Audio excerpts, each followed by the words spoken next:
Hello dear friends, तो मैं हूं आरती। संस्कृति पीसीएस यूट्यूब चैनल पे आप सभी का स्वागत है। मैं हाजिर हूं एक नए विषय को लेकर के। आज हम बात करने वाले हैं फूड नॉइज के बारे में। तो फूड नॉइज क्या होता है ये भी समझेंगे, और आजकल एक नए प्रकार की दवाइयां जो है ज़्यादा चर्चा का विषय बनी हुई है, वो है GLP-1। आप आजकल देख रहे हो कोई भी सेलिब्रिटी है या फिर सोशल मीडिया इन्फ्लुएंसर आज अचानक से जो है सब पतले हो रहे हैं। ये पतले हो कैसे रहे हैं, ऐसा क्या खा रहे हैं, या ऐसा कौन सी चीज़ है जो नहीं खा रहे हैं जिसकी वजह से पतले हो रहे हैं, ये सारा हम पढ़ेंगे। साथ में मोस्ट इंपॉर्टेंट चीज़ ये है, जो शब्द यहाँ पर लिखा हुआ है फूड नॉइज। देखो, आपने कई बार जो है फील किया होगा कि आप जब बैठे होते हो तो अचानक से जो है क्या खाऊं, कैसे खाऊं, क्यों ना खाऊं, और इसको खाऊंगी तो कहीं मोटी तो नहीं हो जाऊंगी, यार चलो खा ही लेती हूँ। ये सारी चीज़ें जो दिमाग में चलती हैं उसको हम बोलते हैं फूड नॉइज। और आमतौर पर जो है घरों में जो होता है कि क्या बनाएं क्या ना बनाएं, ये भी फूड नॉइज ही है। इन सब के बारे में हम बात करेंगे। पहले बता दूं, अगर आप संस्कृति IAS से जो है यूपीएससी या स्टेट पीसी की तैयारी करना चाहते हैं तो हम आपके लिए लेकर के आए हैं एक नया ऑफर, जो है जुलाई मेगा ऑफर। तो ये 17 जुलाई से स्टार्ट हुआ है, 21 जुलाई तक रहने वाला है। यहाँ पर आपको जो है 60% से ज़्यादा का डिस्काउंट मिल रहा है। बात करेंगे जो है IAS फाउंडेशन बैचेस के बारे में। तो यहाँ पर जो है आपका, अगर आप जो है प्री प्लस मेंस का जो है ऑनलाइन और लाइव मोड में जो है IAS का बैच ज्वाइन करते हैं तो ये 50,000 का है। अब बात करते हैं GS प्लस CSET के साथ अगर ज्वाइन करेंगे तो ये 55,000 का है। अगर सिर्फ और सिर्फ ऑनलाइन कोर्स ज्वाइन करना चाहते हैं तो ये आपको जो है 40,000 में मिल जाएगा। इसके अलावा हमारे पास IAS और UPSC, मतलब UPSC और UPPSC दोनों का इंटीग्रेटेड कोर्स भी है, जो कि आपको मिल जाएगा 40,000 रुपीज़ में। EMI की सुविधा अवेलेबल है। यहाँ पर 50% से ज़्यादा का डिस्काउंट आपको दिया जा रहा है। UPPSC का फाउंडेशन कोर्स यहाँ पर अवेलेबल है। GS प्लस CSET 60% ज़्यादा का डिस्काउंट है, 30,000 में है। EMI की सुविधा यहाँ पर आपको मिल जाएगी। और हमारा नेक्स्ट बैच है UPPSC का टारगेट बैच। अगर आप सिर्फ GS का ज्वाइन करते हैं तो 11,000 का है। CSET के साथ ज्वाइन करेंगे तो आपको ये बैच 15,000 रुपये का मिल जाएगा।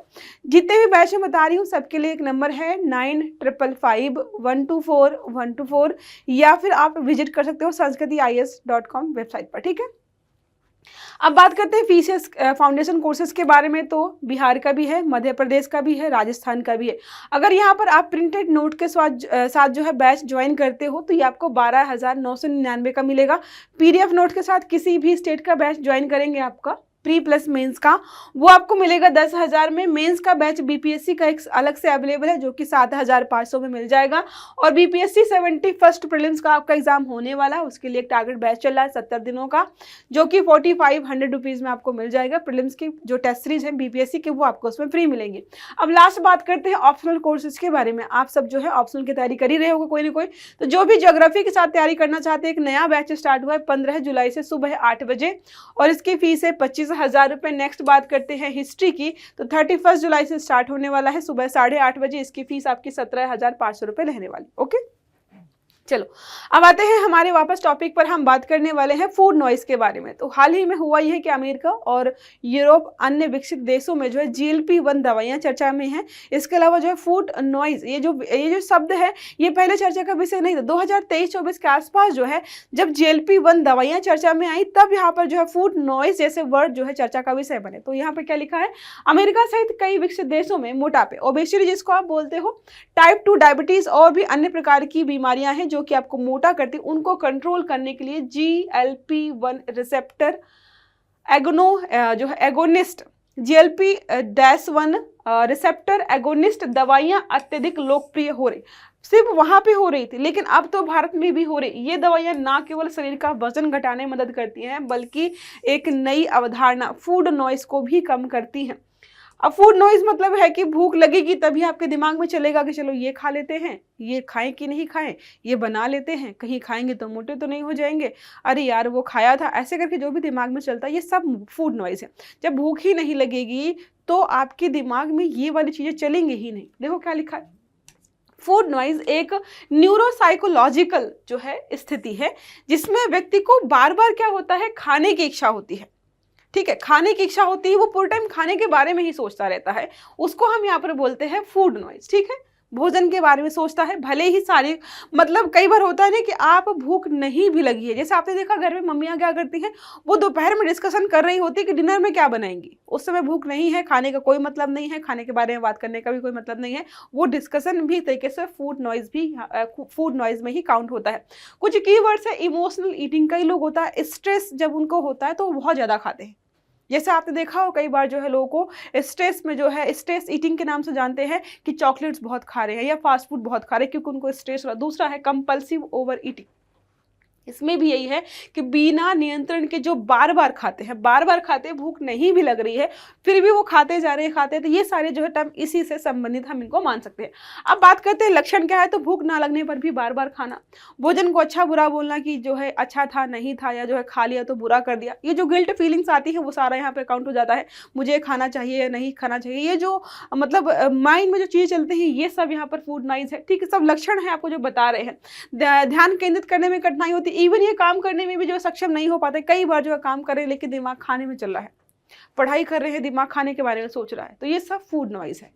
जैसे किसी के बारे में भी हम कुछ भी सोचते रहते हैं, वैसे खाने के बारे में जो सोचते रहते हैं, दिमाग में जो खाने को लेकर शोर मच रहा है उसको हम फूड नॉइज के रूप में जानते हैं। ठीक है, वैज्ञानिक आधार की बात करें तो यहाँ पर मस्तिष्क में डोपामिन, जैसे आप सोचते हैं ना, जैसे खाने के बारे में ही सोच के अगर शाम को मोमोज खाने चलेंगे तो खुशी महसूस होती है ना, तो खाने का सोच करके या खाने के बारे में या खाना जब हम खाते हैं तो जो डोपामिन रिलीज होता है उससे हमें क्या मिलता है, खुशी मिलती है। तो भूख नियंत्रण से जुड़े न्यूरल सर्किट की असंतुलित गतिविधियों से ये जुड़ा हुआ है। ठीक है, असंतुलित गतिविधियों से प्रभाव क्या है, अत्यधिक भोजन की आदत पड़ जाती है, जाहिर से ज़्यादा खाएंगे, जरूरत से ज़्यादा खाएंगे, भूख नहीं लग रही, खाते ही जा रहे तो ओवरवेट की समस्या हो जाती है।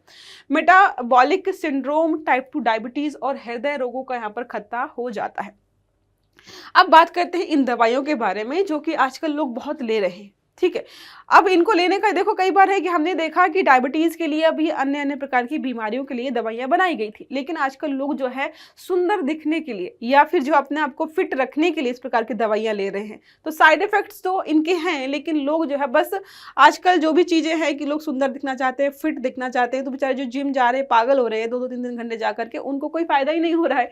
जैविक प्राकृतिक, अब होता क्या, देखो ये काम कैसे करता है, ये दवाइयां काम कैसे करती हैं, तो एक प्राकृतिक इंक्रेटिन हार्मोन है। ठीक है, जो भोजन के बाद आंतों से निकलता, इसका मतलब जब हम खाना खाते हैं और हमारे दिमाग को जो मैसेज जाता है तो इस हार्मोन की वजह से जाता है कि देखो पेट भर गया है, अब खाने की आवश्यकता नहीं है। यह शरीर में इंसुलिन स्राव को बढ़ाता है, भूख को नियंत्रित करता है, पेट की गति को धीमा करता है। जब आप दवाइयां ये खाते हो तो ये हार्मोन जो है क्या होता है, निकलना शुरू करता है और आपके दिमाग को मैसेज जाता है कि इसका पेट भरा हुआ है। इसका मतलब आपने खाना नहीं खाया है, लेकिन आपके दिमाग को मैसेज जा रहा है कि आपका पेट भरा हुआ है, इसकी वजह से आपको भूख कम लगती है। आप खाना कम खाते हो, खाना कम खाते हो तो आप जो है पतले होना शुरू हो जाते हो। इंसुलिन जो रिलीज को बढ़ा देता है, ब्लड शुगर यहाँ पर नियंत्रित रहता है, जरूरत ही नहीं पड़ती खाना खाने की। अब क्या है, जैसे कई लोग होता है कि फास्टिंग करते हैं, खाना ही नहीं खाते हैं, खाना नहीं खाते हैं, जिसकी वजह से उनकी बॉडी में जो है शुगर लेवल कम हो जाता है। क्योंकि जो हार्मोन निकलने चाहिए शुगर लेवल को इंक्रीज करने के लिए, बैलेंस करने के लिए, वो मिल ही नहीं पा रहे होते। भूख को दबाता है, गैस्ट्रिक जो है एम्पटिंग्स को जो है धीमा कर देता है, देर तक पेट भरा महसूस होता है। ये सारे जो है तरीके हैं जिसके माध्यम से आप अपने आप को जो है पतला कर सकते हो। अब बात करते हैं जीएलपी एग्नोस्ट दवाएं क्या है। तो GLP-1 हार्मोन की नकल करती हैं, जैसा हमने देखा आपको, हार्मोन की नकल करती हैं, जिससे जो है ब्रेन को जो है यहाँ पे सिंबल से या कह सकते हैं कि संकेत जाते हैं कि आपका पेट भर गया है, भूख नहीं लगी है, और आप खाना खाना यहाँ पर बंद कर देते हो, जिसकी वजह से क्या होता है कि आपका वजन घटना शुरू हो जाता है। कुछ दवाइयाँ हैं, नाम वगैरह लिखे हुए हैं, जैसे वजन घटाने के लिए, डायबिटीज़ के लिए, ये ज़्यादातर इसी प्रकार की दवाइयाँ हैं जो कि वजन घटाने, डायबिटीज़ के लिए प्रयुक्त की जाती हैं। अब बात करते हैं वजन प्रबंधन के बारे में कि आपका जो है वेट मैनेजमेंट कैसे करना चाहिए। तो मस्तिष्क की लालसा और डोपामिन रिवार्ड को घटाती हैं। ठीक है, ये कैसे कर रहा है, भोजन की आदतों को सुधार देती हैं। आप सोचो अगर जो है कोई व्यक्ति 6 महीने तक इसी प्रकार से दवाइयाँ ले रहा है, उसको भूख कम लग रही है, जिसकी वजह से वो क्या कर रहा है, सिर्फ और सिर्फ हेल्दी डाइट की जो है, फ्रूट्स खा लिए, सैलेड्स खा लिया, दलिया खा लिया, जो अच्छा हेल्थ के लिए वही खा। 6 महीने तक दवाइयों के भरोसे उसने वो चीज़ें खाई तो वेट भी कम हो गया और हेल्दी जो आदतें हैं खाना खाने की वो भी बन जाएंगी। तो ये सारे बेनिफिट्स यहाँ पर होते हैं और हमने देख ही लिया है, क्योंकि इस दवा को खाने के बाद इंसुलिन रिलीज होता है और हमें पता है टाइप 2 डायबिटीज़ में जो है इंसुलिन की कमी शरीर में हो जाती है, इसलिए जो इस बीमारी के लिए इलाज को यहाँ पर बनाया गया था। अब बात करते हैं लाभ और सीमा, ये दवाइयाँ खाने से लाभ क्या है और सीमाएँ क्या है।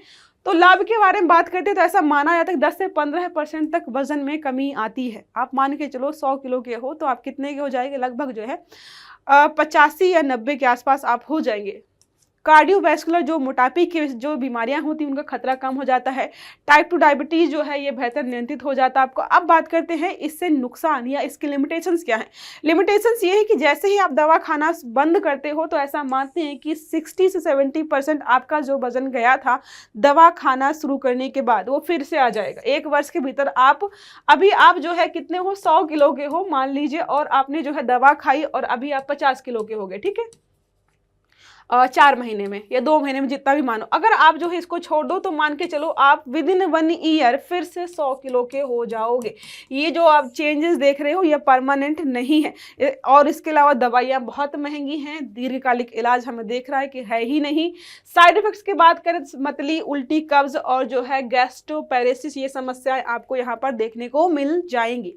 अब बात करते हैं सामाजिक और नैतिक चिंताएं क्या है।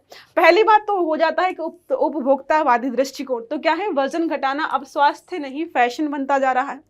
अब यहाँ पर लोग जो वजन घटा रहे हैं इसलिए थोड़ा ना घटा रहे हैं कि चलो ठीक है हेल्दी रहेंगे, इसलिए घटा रहे हैं कि सब लोग पतले दुबले दिख रहे हैं, हम भी पतले दुबले दिखेंगे, सुंदर दिखेंगे। सुलभता के बारे में बात करते हैं। यहाँ पर दवाइयाँ जो है महंगी हैं, निम्न आय वर्ग के लिए अवेलेबल नहीं है।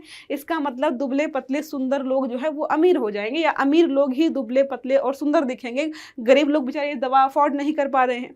दुरुपयोग का खतरा यहाँ पर है। मोटापा ना होने पर भी लोग सौंदर्य कारणों से इस्तेमाल यहाँ पर कर रहे हैं। दीर्घकालिक हमने प्रभाव देख ही लिया है, ठीक है। अब बात करते हैं भारत में स्थिति। तो इन दवाइयों को लेकर के हमारे यहाँ पर क्या रूल्स रेगुलेशंस हैं, क्या ऐसे ही मिल जाती है, कोई भी इस्तेमाल कर सकता है? तो इनके बारे में देखते हैं क्या लिखा है। भारत में जो है सेमाग्लूटाइड और जो है लीराग्लूटाइड को टाइप 2 डायबिटीज़ के लिए अनुमोदन प्राप्त है। इसका मतलब आप ये 2 दवाइयाँ ले सकते हो।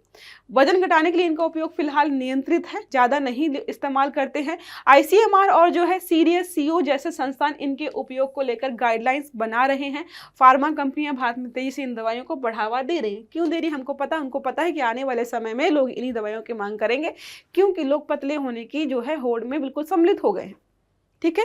अब एक प्रश्न हमारा है, GLP-1 रिसेप्टर एगोनिस्ट जो है यहाँ पर दवाइयों का उपयोग निम्न में से किस स्थिति के लिए किया जाता है? पहला है टाइप 2 डायबिटीज का उपचार करने के लिए, कैंसर चिकित्सा के लिए, मोटापा प्रबंधन के लिए, हृदय रोग जोखिम कम करने के लिए। अब आपको सही आंसर जो है इसका कमेंट बॉक्स में बताना है। आई होप टॉपिक आपको समझ में आया होगा।